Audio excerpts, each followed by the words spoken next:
So hello everyone, कैसे सब लोग, कैसे चल रही सबकी पढ़ाई। जैसा कि आपको पता है हम लोग ने स्टार्ट कर दिया है वेव ऑप्टिक्स। वेव ऑप्टिक्स पे ऑलरेडी हम लोग ने दो वीडियो अपलोड कर दिए हैं। लाइक हम लोग ने डिस्कस कर लिया है हाइजीन्स प्रिंसिपल वाली सारी कहानी, हम लोग ने वेव फ्रंट वाली सारी कहानी, फॉर्मेशन ऑफ वेव फ्रंट सारा डिस्कस कर लिया था। फिर हम लोग ने law of reflection, law of refraction proof कर दिया था, जो कि लेक्चर नंबर 2 में है। अगर अभी तक नहीं देखा है तो जाओ लेक्चर नंबर 2 देखो। ओके, हम लोग ने दो लेक्चर ऑलरेडी अपलोड किया है। अगर अभी तक नहीं देखा है तो जाओ देखो फटाफट, फिर यहाँ पे जंप करो। ओके, क्योंकि वो दोनों टॉपिक बहुत इंपॉर्टेंट है, याद रखो। आज हम लोग डिस्कस करने वाले हैं पोलराइजेशन के बारे में। फिर पोलराइजेशन में ही हम डिस्कस करेंगे मालेस लॉ, और फिर हम डिस्कस करेंगे ब्रूस्टर लॉ, जो कि बहुत ही इंपॉर्टेंट है। ये दोनों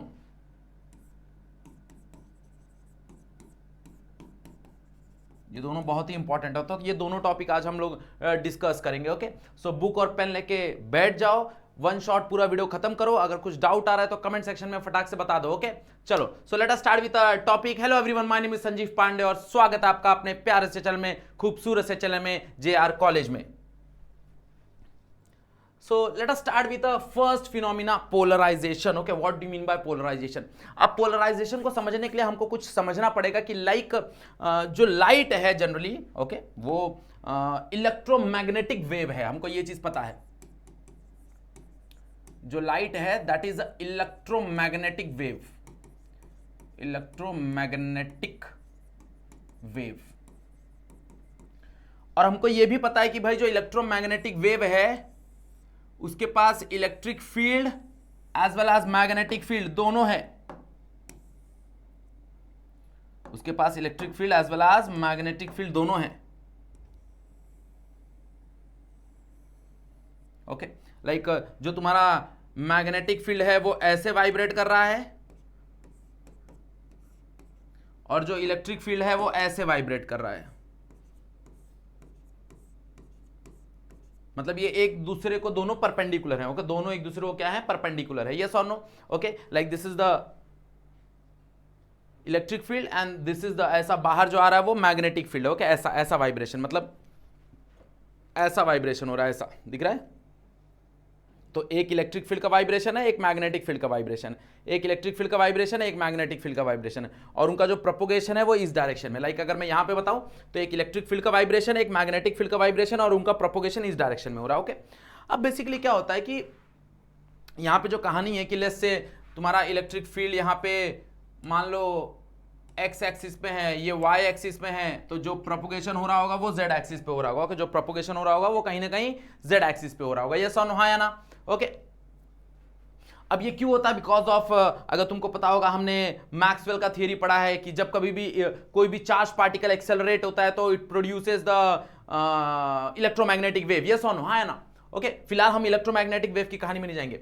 अब क्या होता है कि ये जो इलेक्ट्रोमैग्नेटिक वेव होता है ना, इसका डायरेक्शन फिक्स नहीं होता कि भाई ये एक्स एक्सिस में ही वाइब्रेट करेगा। लाइक ऐसा मान लो कि अगर ये एक्स एक्सिस में वाइब्रेट कर रहा है, this is the x axis. Okay, ये तुम्हारा इलेक्ट्रिक फील्ड है एक्स एक्सिस का, तो ये हो जाएगा तुम्हारा मैग्नेटिक फील्ड वाई एक्सिस का। ये सॉन हाँ या ना?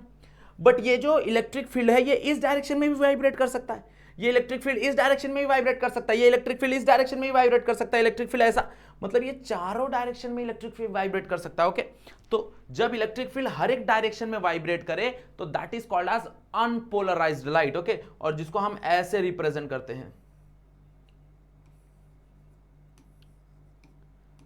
मतलब वो हर डायरेक्शन में क्या कर सकता है, वाइब्रेट कर सकता है। तो ये हर डायरेक्शन में वाइब्रेट कर रहा है, तो जब वो हर डायरेक्शन में वाइब्रेट कर रहा है तो उसको हम बोलते हैं अनपोलराइज्ड लाइट। अनपोलराइज्ड लाइट ये जनरली तुमको कहां से मिलता है? तुम्हारे पास जो भी सोर्स हैं, ओके, वो सारे के सारे, जैसे सन हो गया, बल्ब हो गया, ओके, ये सारे के सारे तुमको अनपोलराइज्ड लाइट है, सारे के सारे तुमको अनपोलराइज्ड लाइट है। Okay, clear? यस और नो? बिकॉज वो सारे के सारे फ्रेम में वाइब्रेट करते हैं। ओके, अब पोलराइजेशन क्या है? ये एक प्रोसेस है। कैसा प्रोसेस है? हम सारे जो वाइब्रेशन है ना उसको रिस्ट्रिक्ट करते हैं और किसी एक वाइब्रेशन को सिर्फ अलाउ करते हैं। इसको समझने के लिए यहां पे समझो, here we have a diagram. Okay, यहां पे हमारे पास एक बल्ब है, अगर तुम देख सकते हो। अब ये जो बल्ब से जो लाइट सोर्स निकल रहा है दैट इज अनपोलराइज्ड लाइट। यहां पे तुम देख सकते हो दैट इज अनपोलराइज्ड लाइट।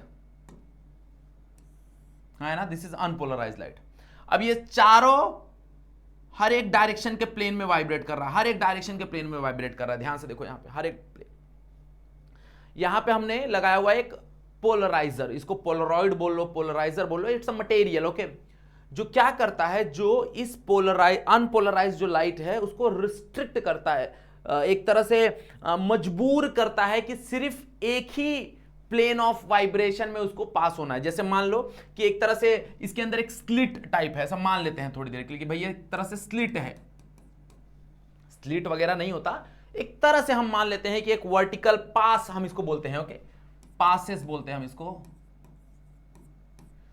तो बेसिकली ये क्या करता है, ये सिर्फ उसी वाइब्रेशन को अलाउ करता है जो वाइब्रेशन इसका खुद का लाइक पोलराइजिंग एक्सिस होगा। जैसे मान लो कि इसका पोलराइजिंग एक्सिस वर्टिकल है, तो ये सिर्फ वर्टिकल वाइब्रेशन को ही अलाउ करेगा, मतलब ये सिर्फ इसी लाइट को अलाउ करेगा जो ऐसा वर्टिकली वाइब्रेट हो रही होंगी, सिर्फ ऐसे वाले लाइट को ही अलाउ करेगा, ये ऐसे वाले लाइट को अलाउ ही नहीं करेगा। ऐसा जो लाइट वाइब्रेट हो रहा होगा ना उसको वो अलाउ ही नहीं करेगा। लाइक हॉरिजॉन्टल जो लाइट होगी, जो हॉरिजॉन्टली वाइब्रेट कर रही होगी, वो उसको अलाउ नहीं करेगा, okay. That is called as polarization. इस प्रोसेस को बोलते हैं पोलराइजेशन। तो तुम्हारा जो यहाँ पे लाइट तुमको मिल रहा होगा, ये जो लाइट है ये सिर्फ एक ही डायरेक्शन में वाइब्रेट कर रहा होगा, सिर्फ ऐसा एक ही डायरेक्शन में वो वाइब्रेट कर रहा होगा, ऐसा, सिर्फ ये वर्टिकल प्लेन में ही वाइब्रेट कर रहा होगा, सारे के सारे ऐसे वर्टिकल प्लेन में ही वाइब्रेट कर रहे होंगे। बाकी प्लेन वाले लाइट यहां से पास ही नहीं हो सकते, मतलब जो हॉरिजॉन्टली ऐसे जो ऐसे वाइब्रेट कर रहे हैं ना, वो इसके अंदर से पास ही नहीं हो सकते, वो अलाउ ही नहीं करेगा इसको पास होने के लिए, ओके। तो सिर्फ एक प्लेन में से पास करता है वो, सिर्फ एक ही प्लेन ऑफ एक्सिस को वो अलाउ करता है। So this whole process is called as polarization, okay. इस पूरे प्रोसेस को बोला जाता है पोलराइजेशन, ओके। बेसिकली पोलराइजेशन क्या होता है कि भाई तुम्हारा जो भी अनपोलराइज्ड लाइट है, उस अनपोलराइज्ड लाइट को रिस्ट्रिक्ट कर देना सिर्फ किसी एक प्लेन ऑफ वाइब्रेशन में, किसी एक प्लेन ऑफ वाइब्रेशन में उसको मूव करने के लिए, ओके, पास करने के लिए। मतलब मान लो कि ये तुम्हारे पास एक अनपोलराइज्ड लाइट है, यहां पे हमने कोई पोलराइजर लगाया हुआ है,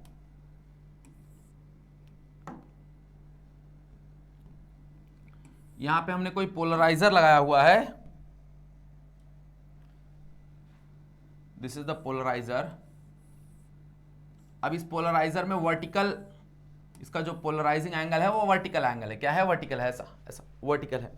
तो क्या होगा, जो भी तुम्हारे वर्टिकल वाले वाइब्रेशन होंगे, जो भी तुम्हारे वर्टिकल वाले वाइब्रेशन होंगे वो पास हो जाएंगे, बट जो भी हॉरिजॉन्टल वाला वाइब्रेशन होगा, ऐसे जो वाइब्रेट कर रहे होंगे, वो इसके अंदर से पास नहीं हो पाएंगे, ओके। मतलब जो भी जितने भी बाकी डायरेक्शन में वाइब्रेट कर रहे होंगे other than the vertical, okay, वो पास हो जाएंगे। अगर कोई हॉरिजॉन्टली वाइब्रेट कर रहा होगा तो वो पास नहीं हो पाएंगे। कुछ ऐसे मान लो कि ये एक पोलराइजर है, ये एक पोलराइजर है, इसका प्लेन वर्टिकल है। अब ये जो लाइट है ये ऐसा वाइब्रेट कर रहा है, तो बट ऑब्वियसली ये ऐसा वाइब्रेट करते करते करते इसके अंदर से पास हो जाएगा। बट अगर मान लो कोई लाइट है जो ऐसा वाइब्रेट कर रहा है, तो अगर ये हॉरिजॉन्टली वाइब्रेट कर रहा है तो ये इसके अंदर से पास नहीं हो पाएगा। अगर मान लो ये किसी एंगल पे वाइब्रेट कर रहा है, तो एंगल में भी क्या होगा, इसका एक कंपोनेंट पास हो जाएगा, एक कंपोनेंट पास नहीं हो पाएगा। मतलब मान लो कि अगर कोई ऐसा वाइब्रेट कर रहा है, ऐसा वाइब्रेट कर रहा है, तो ऐसा अगर वाइब्रेट कर रहा है मतलब ये एक एंगल बना रहा है, तो इसका एक कंपोनेंट जो हॉरिजॉन्टल कंपोनेंट है वो तो पास नहीं हो पाएगा, but at the same time जो इसका वर्टिकल कंपोनेंट है वो इसके अंदर से पास हो जाएगा, ओके। मतलब हमेशा वर्टिकल कंपोनेंट ही पास होगा अगर उसका पोलराइजिंग एंगल वर्टिकल है। तो अगर मान लो उसका पोलराइजिंग एंगल हॉरिजॉन्टल है, मान लो कि ऐसा कुछ है, उसका पोलराइजिंग एंगल है हॉरिजॉन्टल, ओके, ये हॉरिजॉन्टल पोलराइजिंग एंगल, ओके।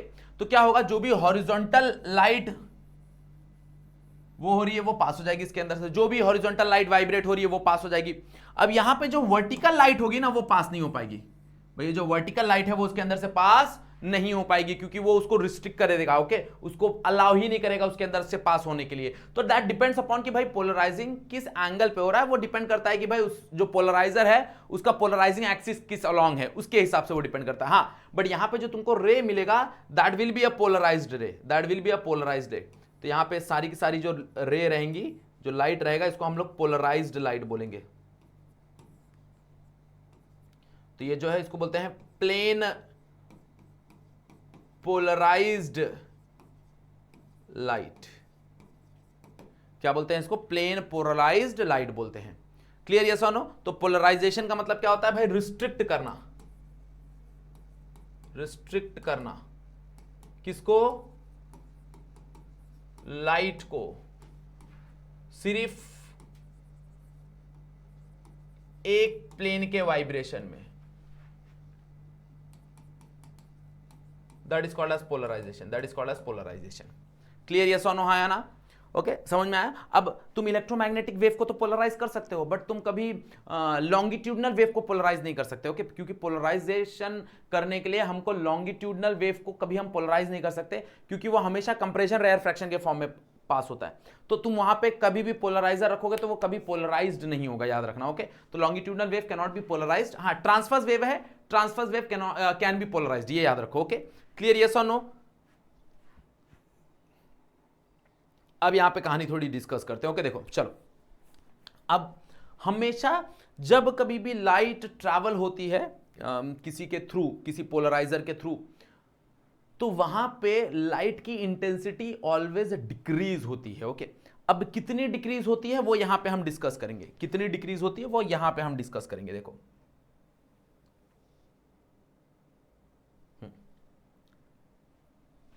मान लो कि इसकी जो इंटेंसिटी है, लेट्स से वो आई नॉट है।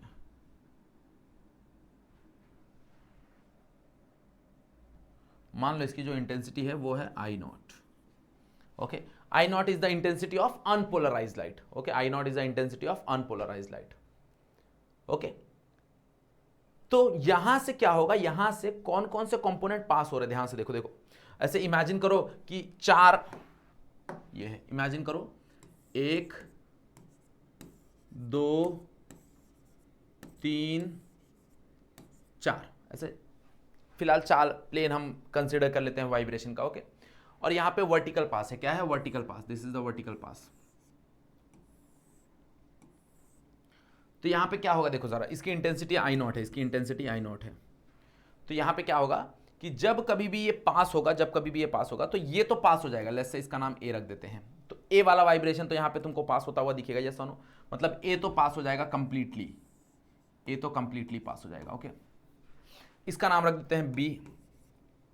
अब बी तो एग्जैक्टली हॉरिजॉन्टल है। अगर बी एग्जैक्टली हॉरिजॉन्टल है तो बी तो बाय डिफॉल्ट इसके अंदर से पास नहीं हो सकता भाई। बी तो इसके अंदर से बाय डिफॉल्ट पास नहीं हो सकता। ओके, तो बी तो पास नहीं होगा, बी तो पास होने वाला नहीं है।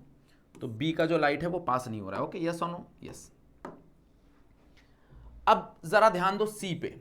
अब सी के पास भी 2 कंपोनेंट बनेंगे। ओके, लाइक सी है, ये जो ऐसा सी है, तो सी का भी 2 कंपोनेंट बनेगा, एक हॉरिजॉन्टल और एक वर्टिकल। ओके, अगर मान लो कि ये सी है, दिस इज द सी, ये तुम्हारा सी वाइब्रेशन है, तो सी के भी 2 कंपोनेंट बनेंगे, एक वर्टिकल बनेगा और एक हॉरिजॉन्टल बनेगा, बराबर। अब वर्टिकल वाला इसके अंदर से पास नहीं हो सकता, सॉरी, हॉरिजॉन्टल वाला इसके अंदर से पास नहीं हो सकता, बट वर्टिकल वाला पास हो जाएगा। मतलब सी में से ये जो सी में से है, इसमें से एक कंपोनेंट पास हो जाएगा उसका, दैट इज वर्टिकल कंपोनेंट। तो वी सी पास हो जाएगा, उसको नाम दिया हमने vertical component. Okay, but horizontal component उसका पास नहीं हो सकता। मान लो डी रे है, तो डी वाले का भी सेम कहानी होगा भाई। डी वाले का भी 2 कंपोनेंट बनेगा, एक हॉरिजॉन्टल बनेगा, एक वर्टिकल बनेगा। हॉरिजॉन्टल वाला पास नहीं हो पाएगा, वर्टिकल वाला पास हो पाएगा। मतलब यहां पे एक वर्टिकल डी पास होगा। मतलब अगर हम देखने जाए तो एक ए पूरा का पूरा पास हो रहा है, सी का आधा पास हो रहा है और डी का आधा पास हो रहा है। मतलब अगर हम देखने जाए तो टोटल 2 रेस पास हो रहा है। मतलब अगर ये आई नॉट है तो यहां पे हमेशा जो इंटेंसिटी मिलेगी वो आई नॉट बाय 2 मिलेगी हमेशा। ओके, मतलब जब कभी भी तुम्हारा अनपोलराइज लाइट है, अगर अनपोलराइज लाइट अगर पास हो रहा है, अगर अनपोलराइज लाइट पास हो रहा है, ओके, अगर अनपोलराइज लाइट पास हो रहा है, तो अनपोलराइज्ड अगर पहले पोलराइजर से पास हो रहा है, this is the polarizer, this is the polarizer. Okay, तो हमेशा जो तुमको इंटेंसिटी मिलेगी पोलराइज्ड लाइट की वो हमेशा आई नॉट बाय 2 होगी, ऑलवेज आई नॉट बाय 2 होगी, याद रखो। ओके, मतलब when unpolarized light pass through polarizer, when unpolarized light pass through polarizer its intensity become half of its original value. तो इसकी जो इंटेंसिटी है वो ऑलवेज हाफ होगी, ऑलवेज। मतलब यहां पे अगर इसके पास इंटेंसिटी आई नॉट है तो यहां पे जब वो पास होगा तो उसकी इंटेंसिटी जो हो जाएगी वो आई नॉट बाय 2 हो जाएगी। ओके, ये याद रखो हमेशा। अगर ये अनपोलराइज्ड है, अनपोलराइज्ड लाइट है, और तुम कैसे भी रखो, अगर तुम इसको हॉरिजॉन्टल रखोगे तो भी वही कहानी होगी भाई, हॉरिजॉन्टल वाला पास हो जाएगा, वर्टिकल वाला पास नहीं होगा। तो सारे के सारे हॉरिजॉन्टल कंपोनेंट पास हो जाएंगे, सारे के सारे वर्टिकल कंपोनेंट पास नहीं होंगे, तो तब भी तुमको आई नॉट बाय 2 मिलेगा। ओके, अगर वो अनपोलराइज्ड है, याद रखो ये this is unpolarised, unpolarised light है, अनपोलराइज्ड लाइट। तो जब उसको पोलराइजर में से पास कराओगे तो तुमको जो लाइट मिलेगी वो पोलराइज्ड होगी और उसकी इंटेंसिटी हमेशा हाफ होगी। मतलब अगर यहां पे हमारे पास इंटेंसिटी अगर आई नॉट है तो जाहिर सी बात है कि यहां पे जो इंटेंसिटी मिलेगी वो मिलेगी आई नॉट बाय 2। क्या मिलेगी? आई नॉट बाय 2 मिलेगी, क्योंकि वो एक पोलराइजर से पास हो रहा है and this is the unpolarised light. तो यहां से जो भी लाइट पास होगी वो पोलराइजर से पास होगी और जो लाइट मिलेगा वो प्लेन पोलराइजर होगा और उसकी जो इंटेंसिटी होगी वो आई नॉट बाय 2 होगी। यस और नो? कहानी समझ में आ रही कि नहीं समझ में आ रही? यस और नो? यस। ओके, अब कहानी को थोड़ा और आगे बढ़ाते हैं। अब 2 पोलराइजर यूज करते हैं। Okay, instead of taking 1 less से 2 पोलराइजर यूज करते हैं। ओके, तो that is called as Malus law. वही तुम्हारा मैलस लॉ है, यहां पे हम देखेंगे, डिस्कस करेंगे। तो यहां पे हमारे पास एक अनपोलराइज्ड लाइट है, तुम देख सकते हो, this is unpolarised light, unpolarised light. और यहां पे हमारे पास कुछ पोलराइजर 1 है, तो ये पोलराइजर 1 नाम दे देते हैं। ओके, यस और नो? अब मान लो कि ये जो अनपोलराइज्ड लाइट है ये जब पहले पोलराइजर से पास होगी तो यहां पे मेरे को कुछ तो इंटेंसिटी मिल जाएगा I1। ओके, क्या मिल जाएगा? I1। अब मान लो जब ये वापस, अब ये पोलराइज्ड है, याद रखना, this is polarized, this is polarized light. और अगर स्पेसिफिक बोलूं तो बोल सकता हूं plane polarized light, this is plane polarized light. Okay, तो जब कभी भी अनपोलराइज्ड लाइट एक पोलराइजर से पास होगा तो वो क्या बनेगा? वो बनेगा plane polarized light which is I1। Yes और नो?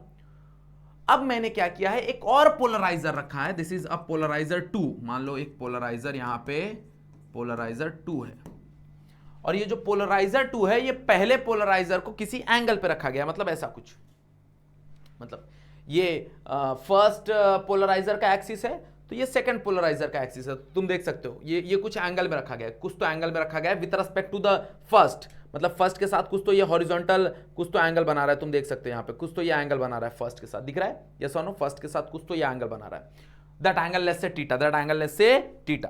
ओके, तो अब कहानी कैसे समझना अपने को, यहां पे देखो।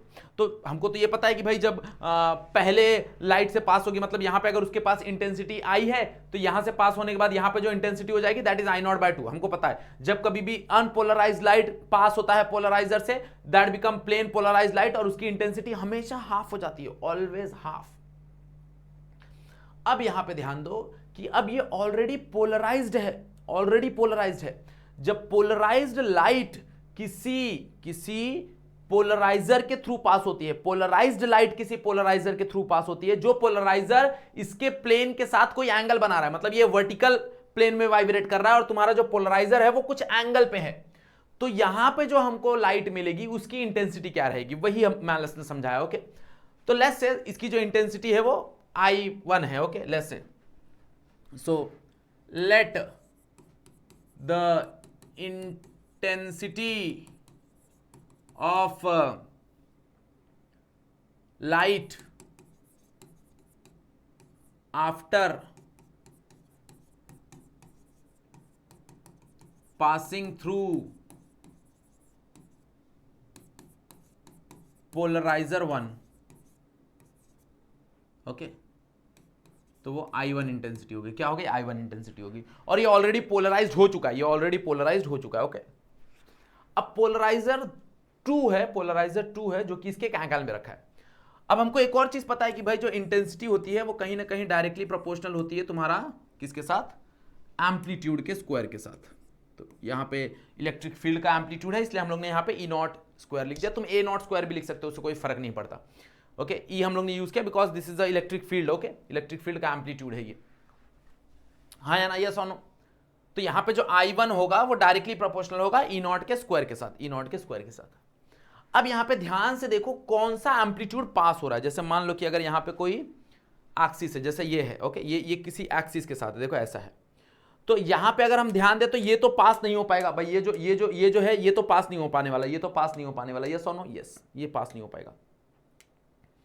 अब इसका भी दो कंपोनेंट बनेगा, एक कंपोनेंट ऐसा जो कि पास नहीं होने वाला, और एक कंपोनेंट अलोंग इसके जो कि पास हो जाएगा। भाई ऐसा रहेगा तो वो पास हो जाएगा, यस और नो। अब अगर लाइट ऐसा है और एंगल इन दोनों के बीच का है, ये एंगल है, this is the angle, this is the angle, तो इसका ये जो कंपोनेंट रहेगा दैट इज कॉस, मतलब यहां से जो पास होने वाला है वो कौन सा पास होने वाला, अगर मान लो कि यहां पे इसका एम्पलीट्यूड है ई नॉट, तो यहां पे जो पास होगा वो पास होगा that is E naught cos theta. Okay, yes और नो, भाई यहां पे जो पास होगा वो होगा that is E naught cos theta. मतलब यहां पे जो एम्पलीट्यूड इंटेंसिटी मेरे को मिलेगा, so intensity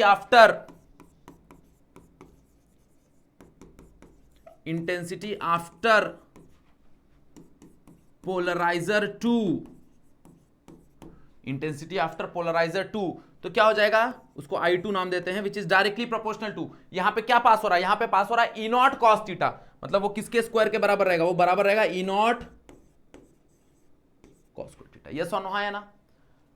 but we know that, हमको पता है भाई जो तुम्हारा ये है क्या बोलते हैं ई नॉट का स्क्वायर है that is directly proportional to I1, that is directly proportional to I1, मतलब हम लोग ई नॉट स्क्वायर के जगह I1 लिख सकते हैं, मतलब I2 is directly proportional to I1 cos square theta, ये ध्यान दो, and this is called as Malus law.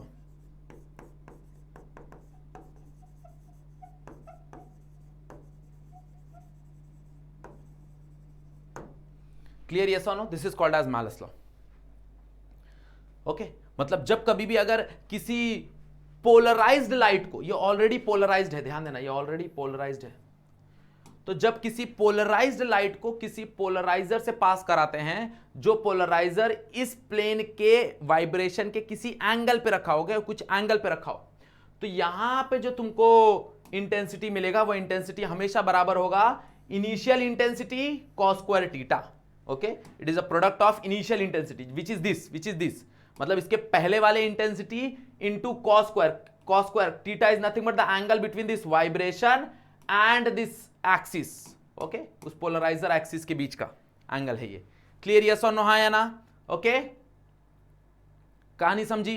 अब इसमें देखो हम केस बना सकते हैं, कैसे बना सकते हैं केस, तो केस 1,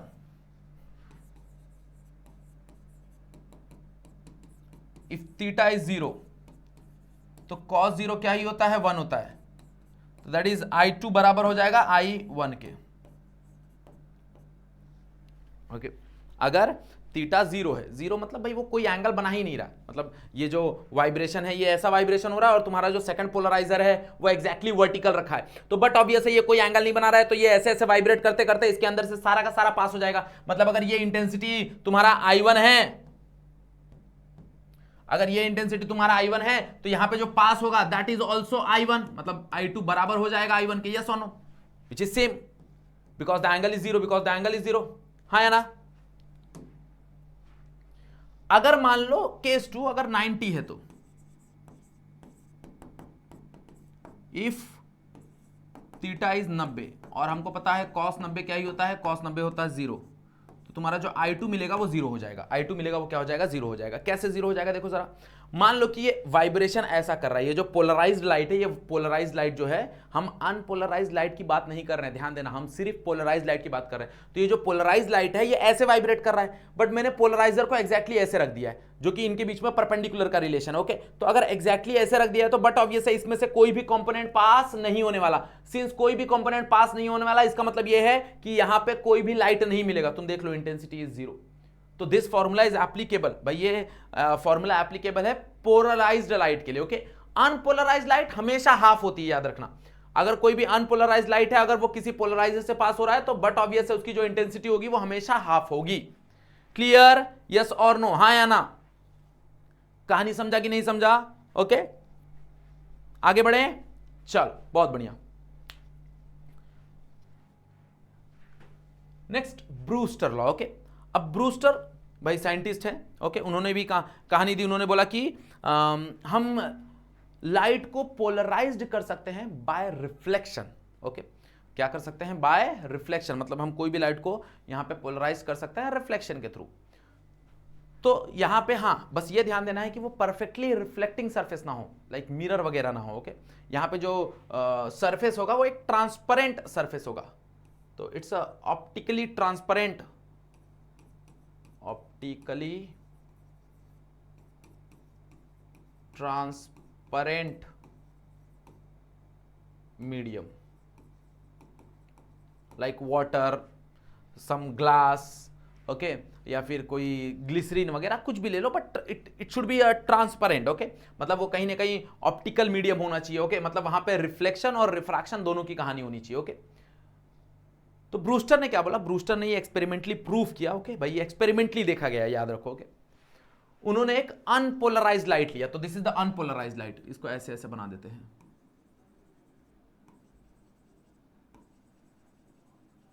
तो ये अनपोलराइज्ड लाइट है,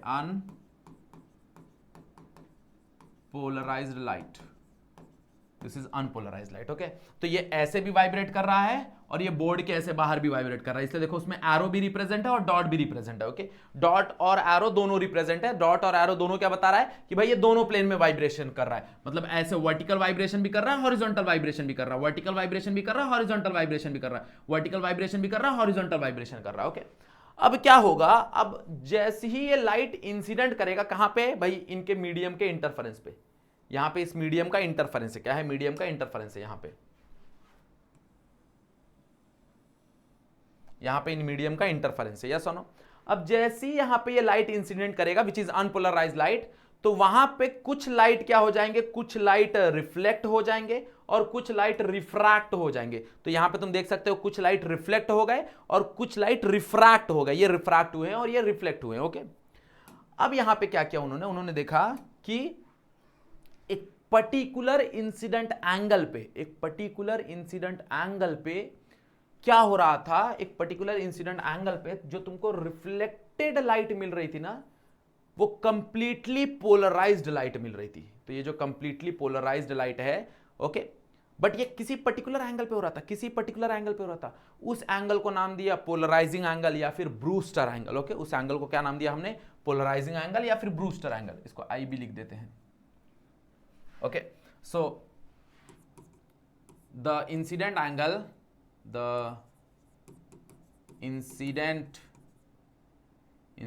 angle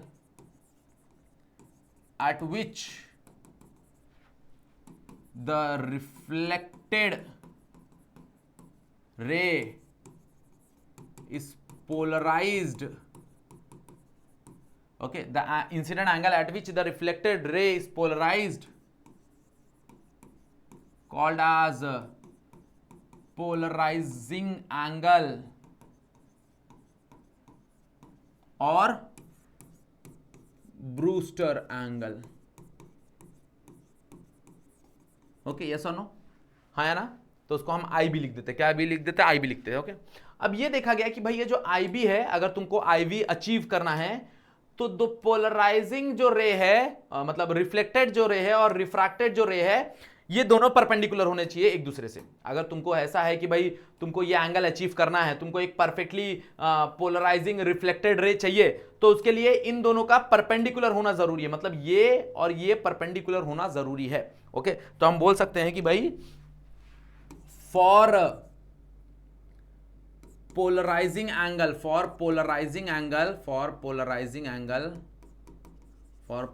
angle the reflected and refracted ray should be perpendicular to each other, perpendicular to each other. Okay, clear? Yes और नो? ये ध्यान देना है कि भाई ये दोनों परपेंडिकुलर टू ईच अदर है। अब अगर ये दोनों परपेंडिकुलर टू ईच अदर है तो ध्यान से समझो, if this is I B, can I say that this is also I B, because angle of incidence बराबर होता है एंगल ऑफ रिफ्लेक्शन से, यस और no. And I can say that भाई दिस इज आर, भाई ये are है angle of refraction. अब जरा ध्यान से देखो, ये तीनों एंगल को ऐड करके इक्वल्स टू 180 मिलेगा, क्योंकि लीनियर पेयर है। तो I can say that I B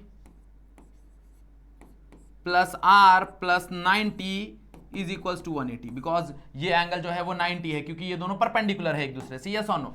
तो यहां से I B plus R is equals to 90 मिलेगा, सो देयरफॉर यहां से आर जो मिलेगा वो मिलेगा 90 minus I B.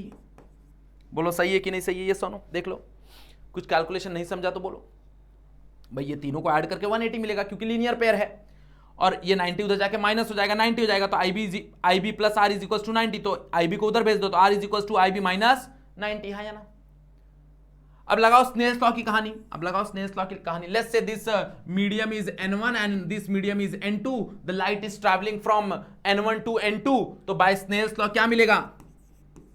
Bye Snell's law क्या मिलेगा जरा देखो, तो n1 साइन आई बी बराबर हो जाएगा n2 साइन आर। तो साइन आर को इधर लेके जाओ, n1 को इधर लेके जाओ, तो sine I B is equals to n2 by n1 divided by sin r, and sin r can be substitute as, भाई r के जगह हम लिख सकते हैं 90 माइनस आई बी, तो sin 90 माइनस आई बी, और हमको पता है भाई sin 90 minus theta is nothing but cos, तो यहां पे क्या मिलेगा, therefore sin I B divide by cos I B is equals to n2 by n1, ये हो गया tan I B is equals to n2 by n1, tan को उधर भेज दो, दैट बिकम tan इनवर्स, तो I B is equals to tan inverse of n2 by n1, yes और no. So n2 हमको पता होगा the refractive index of the denser medium, n1 हमको पता होगा the refractive index of the rarer medium, substitute करो, tan inverse लो, you will get the polarising angle. मतलब इतने एंगल पे अगर हम उसको इंसिडेंट करेंगे तो यहां पे जो रिफ्लेक्टेड रे मिलेगा that will be completely polarised, okay. तो उस एंगल पे, उस पर्टिकुलर एंगल पे ध्यान देना, उस पर्टिकुलर एंगल पे तुमको जो रिफ्लेक्टेड रे मिलेगा वो रिफ्लेक्टेड रे कहीं ना कहीं पोलराइज्ड रहेगा। This is nothing but a Brewster law, this is nothing but a Brewster law. Clear, कहानी समझ में आ रही, यस और नो, हाँ या ना? समझा कि भाई हम जिस एंगल पे इंसिडेंट करेंगे, अगर वो आई बी है, आई बी मतलब पोलराइज्ड एंगल है, तो तुमको जो रिफ्लेक्टेड रे मिलेगा वो कंप्लीटली पोलराइज्ड मिलेगा उस पर्टिकुलर एंगल पे, and this is nothing but a Brewster law, this is nothing but a Brewster law. Clear, yes और नो, हाँ या ना? ओके। अब हम लोग पोलराइजेशन स्कैटरिंग की वजह से भी कर सकते हैं। स्कैटरिंग तुमको पता है भाई, जब कभी भी लाइट छोटे माइन्यूट पार्टिकल पे इंसिडेंट करता है तो वो स्कैटर्ड हो जाता है इन ऑल डायरेक्शन, ओके। तो वो स्कैटरिंग की वजह से भी हमको ये मिल सकता है, पोलराइजेशन देखने मिल सकता है, ओके। तो वो एक बार रीड कर लेना, टेक्स्ट बुक में छोटा सा ही टॉपिक है, scattering by polarisation, okay. Clear? तो पोलराइजेशन इंपॉर्टेंट है, क्यों? क्योंकि ब्रूस्टर लॉ एग्जाम में पूछा जाता है, एक ब्रूस्टर हो गया, एक मैलस लॉ हो गया, और कहीं ना कहीं डेफिनेशन आ जाता है, what is polarisation, what is plane of polarisation, what is unpolarised light, what is the source of unpolarised light, ऐसे तरह के क्वेश्चन आ जाते हैं एग्जाम में, याद रखना, ओके। सो टॉपिक यहीं पे एंड करेंगे आज का। अगर कुछ डाउट है तो कमेंट सेक्शन में बता दो, या फिर तुमको यहाँ पे इंस्टाग्राम पे तुम मेरे को मैसेज कर सकते हो, ओके, डीएम कर सकते हो। अगर वीडियो पसंद आया, फर्स्ट टाइम आए चैनल पे, तो लाइक करना, शेयर करना, सब्सक्राइब करना, दोस्तों को बताना कि भाई यहाँ पे 11, 12 साइंस कॉमर्स सारे सब्जेक्ट अवेलेबल हैं, सारे टॉपिक अवेलेबल है, ओके। और फिलहाल ही हम रिसेंटली हम स्टार्ट करने वाले हैं, तुम्हारा जो भी रिवीजन लेक्चर है वो सून स्टार्ट होने वाला है, ओके। चलो, सो बाकी टॉपिक हम लोग नेक्स्ट लेक्चर में कंटिन्यू करेंगे। आज के लिए बस इतना ही, that's it for today, thank you so much.